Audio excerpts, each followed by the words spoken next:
Hello viewers, আসসালামু আলাইকুম। সবাই কেমন আছেন? আমরাও ভালো আছি। শবনম ডেইলি ব্লগ থেকে চলে এসেছি নতুন একটি ভিডিও নিয়ে। পেঁয়াজ দিয়ে ডিম ভুনা করব। তাই প্রথমেই কাঁচামরিচ ও পেঁয়াজগুলো কেটে নিয়েছি। 2টি ডিম নিয়েছি।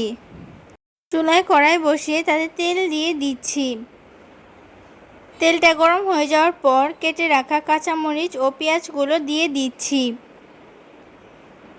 কাঁচামরিচ ও পেঁয়াজগুলোকে একটু ভেজে নিব। কাঁচামরিচ ও পেঁয়াজগুলো ভাজি হয়ে গেছে। এখন একটু পানি দিয়ে দিচ্ছি। এখন দিয়ে দিচ্ছি হলুদের গুঁড়া, মরিচের গুঁড়া, ধনিয়া গুঁড়া ও লবণ। মশলাগুলোকে ভালোভাবে কষিয়ে নিব।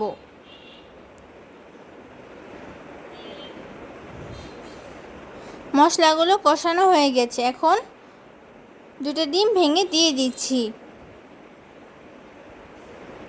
ডিম দেওয়ার পর ঢাকনা দিয়ে ঢেকে দিচ্ছি। আমাদের ডিম ভুনা রান্না হয়ে গেছে। কেমন হয়েছে সবাই কমেন্ট করে জানাবেন। সবাই আমার পেজটা ফলো করবেন, লাইক কমেন্ট করে পাশে থাকবেন। আমার ভিডিওগুলো সবাই বেশি বেশি শেয়ার করে দিবেন। সবাইকে অনেক ধন্যবাদ ভিডিওটা শেষ পর্যন্ত দেখার জন্য।